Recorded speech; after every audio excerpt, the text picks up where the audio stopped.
Hello friends and welcome to the lecture. So students, as we know that we are covering the Panchayati Raj, okay? And basically these are the topics we have scheduled for the discussion under this particular series, like the introduction, thereafter the evolution of the Panchayati Raj, the 73rd Amendment Act of 1992, the compulsory and the voluntary provisions, the PASA Act of 1996, Extension Act, the finances of the Panchayati Raj, the reasons for ineffective performance. Okay, so we have done the introduction part, in which we also see the Panchayati Raj history from the parts of medieval India. We had discussed like how it was vanished during the British Raj and why we had to restore it. Okay, since last few lectures we have been discussing upon the evolution of the Panchayati Raj.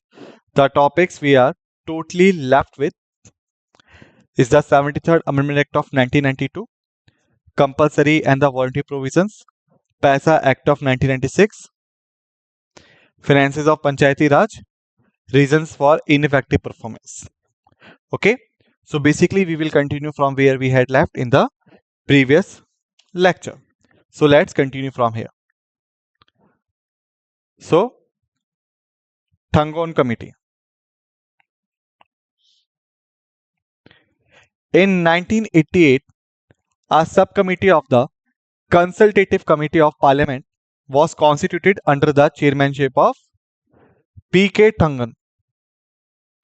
Who was the chairman? P.K. Thangan. To examine the political and administrative structure in the district for the purpose of district planning. So what was the aim? To examine the political and administrative structure in the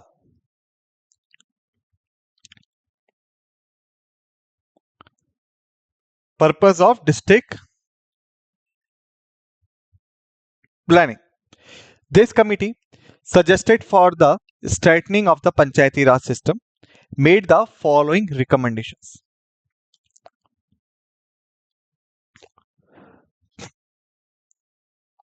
The Panchayati Raj body should be constitutionally recognized. Again, they promoted the same thing as the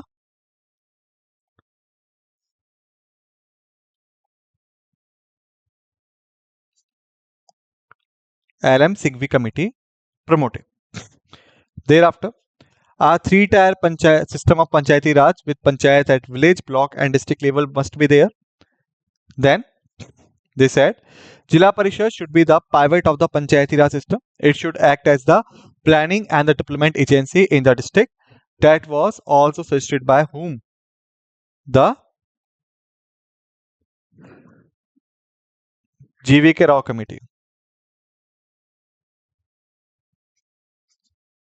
Okay. Thereafter, the Panchayati Raj body should have a fixed tenure of 5 years. Okay. Thereafter, the maximum period of supersession of the body should be 6 months. What do you mean by the supersession?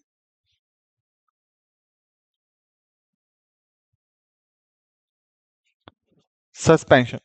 Like if any body of the Panchayati Raj got suspended due to several reasons, then from the date of suspension, within 6 months, the new body must be appointed. And what should be the time period? The time period should be the 5 years.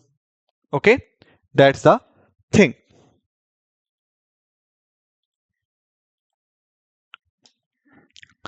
Thereafter, a planning and coordination committee should be set up at the state level under the chairmanship of the Minister for Planning. The president of Jila Parishad should be its member. Okay, like you can say any minister from the state legislature, so that the political recognition and the political protection could be ensured for the Panchayati Raj institutions. And basically the members of the Jila Parishad, which are the part of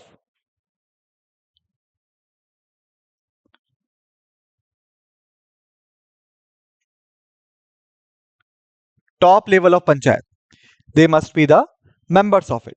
Thereafter, a detailed list of subject for the Panchayati Raj should be prepared and incorporated in the constitution. Okay, it means that the list of subject must be well defined and must be incorporated in the constitution so that any changes to the subject which have been transferred to the Panchayati Raj will would should not be that easy. Okay, thereafter, reservation of seats in all the three tiers should be on the basis of population. There should also be reservation for women. It means that if there is anything like the reservation, all right, for SC and ST, scheduled caste and the scheduled tribes, then that should be on the basis of population. Like suppose if certain areas panchayat having the high population of the ST and SC, so the you can say the reservation is big. But when there is a lower population of the ST and SC, so the reservation would be shorter. There should also be reservation for the women. It means that women participation or the women empowerment must be ensured. Thereafter, a state finance commission should be set up in each state would lay down the criteria and guidelines for the devolution of finances to the Panchayati Raj institution. It means that if we talk about the finances and the financial resources, then they mostly comes under the control of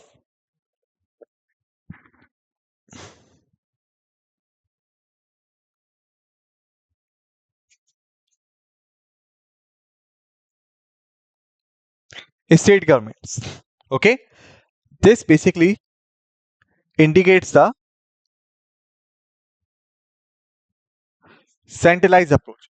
But when we talk about the Panchayati Raj, our main aim was the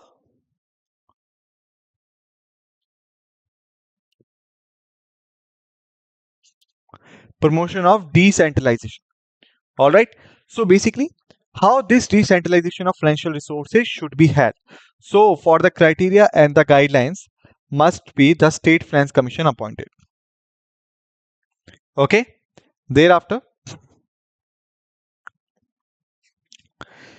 the district collector should be the chief executive officer of the Jila Parishad. Okay. District collector should be the chief executive officer of the Jila Parishad. They recommended.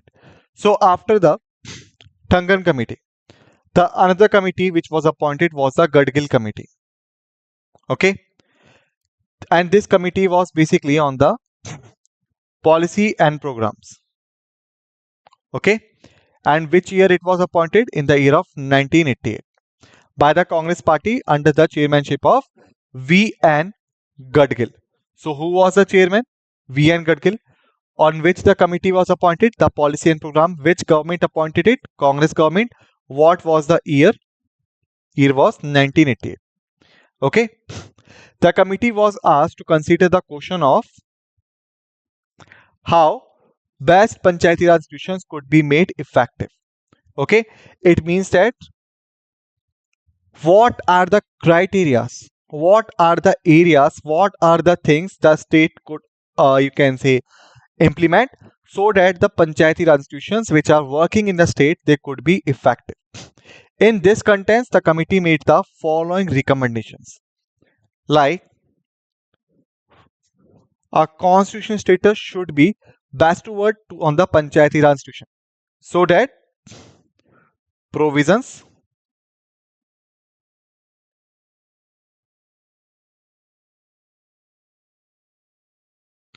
could be protected and preserved.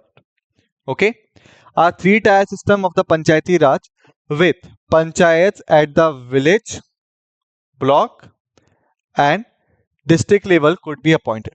Now, I'm going to ask you the simple question, like which committee was the committee which recommended the three-tier system for the first time? Or let me write down the question again so that you could understand it better.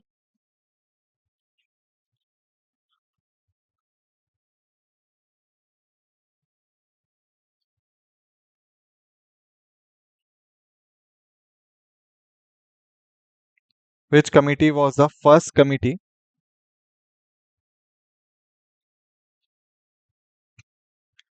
to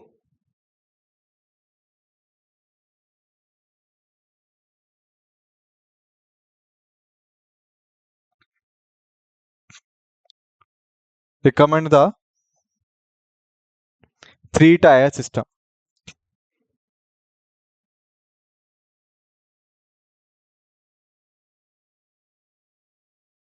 in Panchayat. Which committee was the first committee to recommend the three-tier system in Punjab? Okay. To answer this question, you have only 30 seconds to think and tell. Then I will give you the answer, and your time starts now. 1, 2, 3, 4, 5, 6, 7, 8, 9, 10, 11, 12, 13th, 14th, 15th, 16th, 17th, 18th, 19th, 20, 21, 22, 23, 24, 25, 26, 27, 28, 29, 30. Time's up. So the correct answer is Balwant Rai Mehta Committee.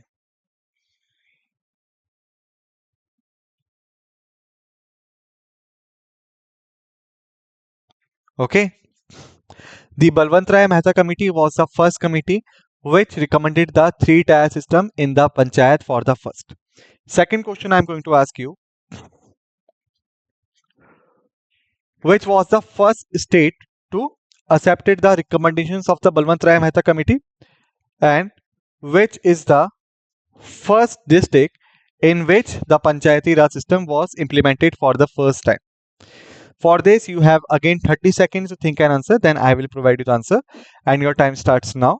1, 2, 3, 4, 5, 6, 7, 8, 9, 10, 11, 12, 13th, 14th, 15th, 16th, 17th, 18th, 19th, 20, 21, 22, 23, 24, 25, 26, 27, 28, 29, 30. The time's up. So if we talk about the first state to do this,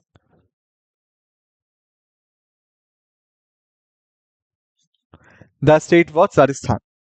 The first district to do this, the district of Nagaur, which lies in the Rajasthan. Okay.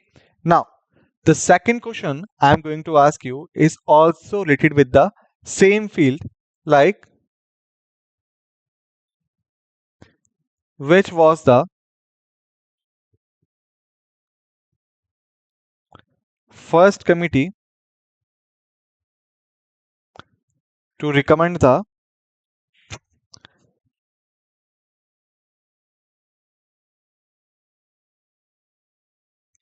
two-tier system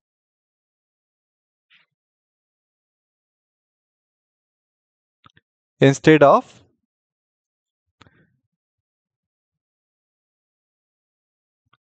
three-tier in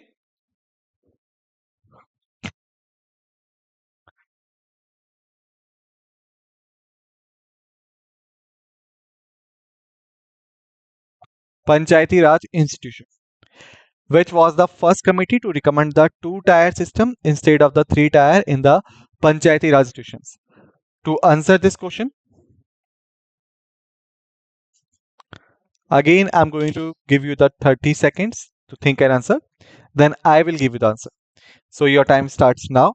1, 2, 3, 4, 5, 6, 7, 8, 9, 10, 11, 12, 13th, 14th, 15th, 16th, 17th, 18th, 19th, 20, 21, 22, 23, 24, 25, 26, 27, 28, 29, 30. The time's up. The correct answer is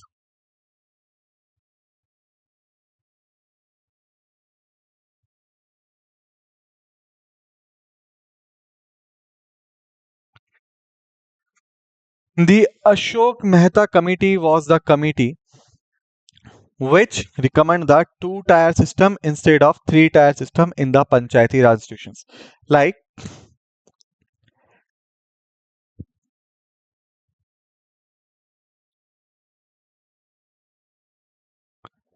the Balwant Rai Mehta committee suggested the three-tier system. Okay, and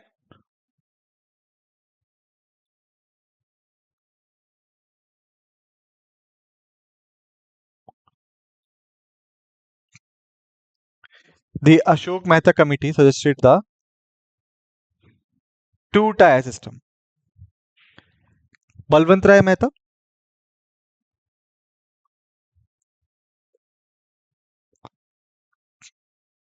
Gram Panchayat,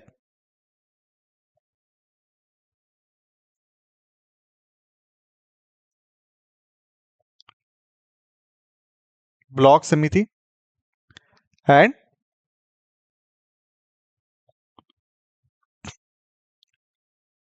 Jila Parishad. The Ashok Mehta,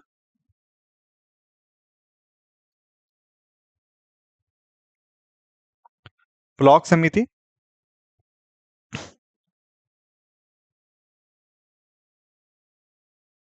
Jila Parishad. Okay,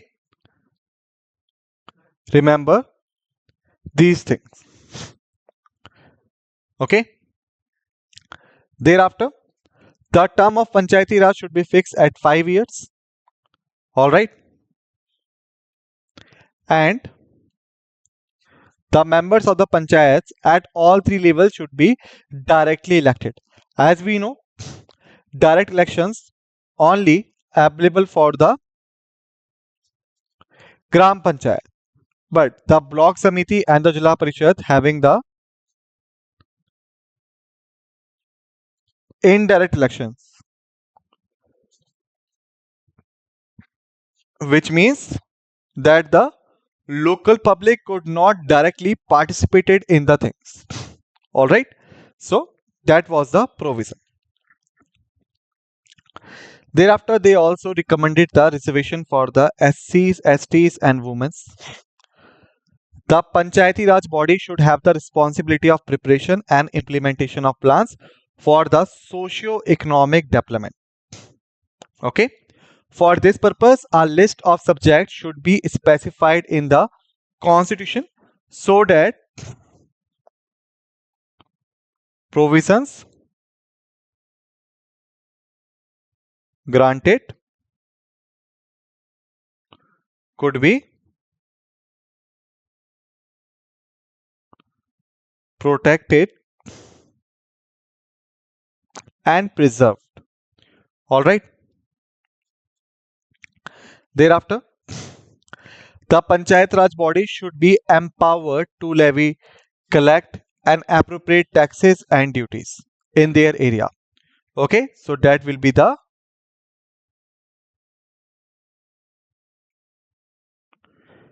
decentralization of finances, because mainly the power to levy, collect, and appropriate taxes and duties within the state. These powers are lies with the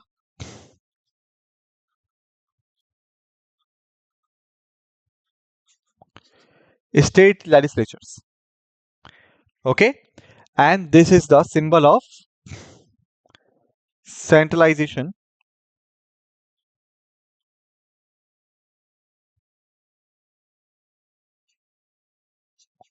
of finances. Okay, so to decentralize the finances, basically the committee recommended that instead of dependence to the states for the finances, we should empower the panchayat bodies so that they could levy, collect, and appropriate taxes and duties. Okay. Thereafter, establishment of the State Finance Commission for the allocation of finances to the panchayats should be done. Okay. Thereafter, establishment of the State Election Commission for the conduction of elections to the panchayat. All right. The above recommendations of the Gadgil committee became the basis for drafting an amendment bill aimed at conferring the constitutional status and protection to the Panchayati Raj institutions. Like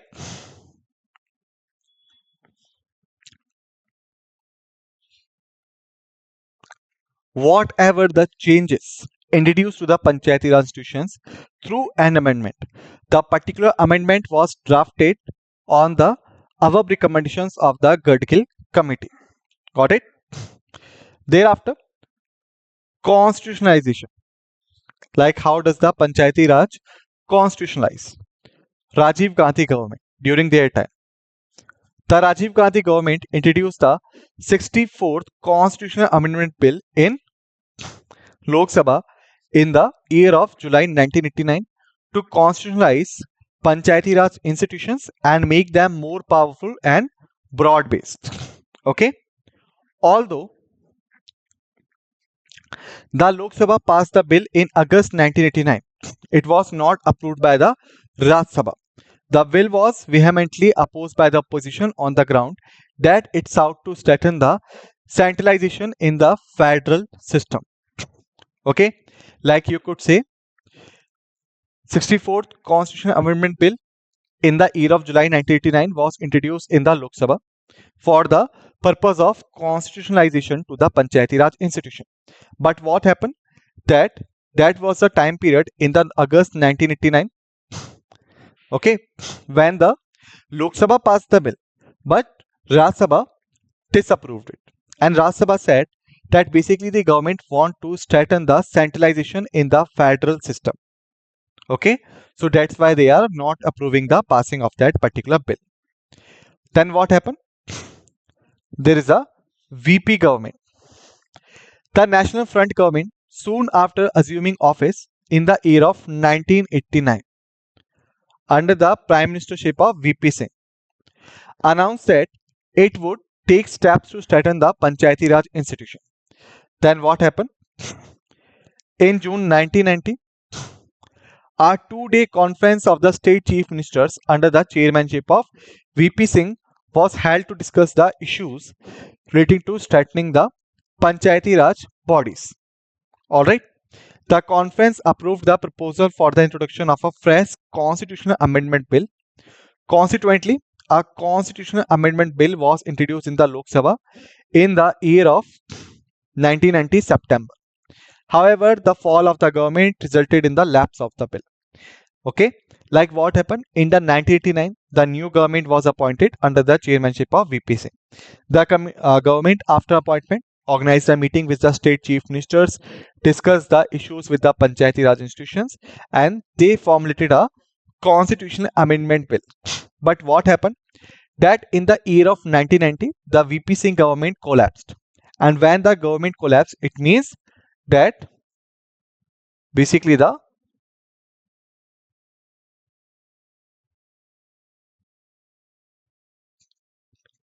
Lok Sabha discontinued. Okay, due to which the bill lapse and the bill couldn't pass. Thereafter, another thing was the Narasimha Rao government. The Congress government under the Prime Ministership of P.V. Narasimha Rao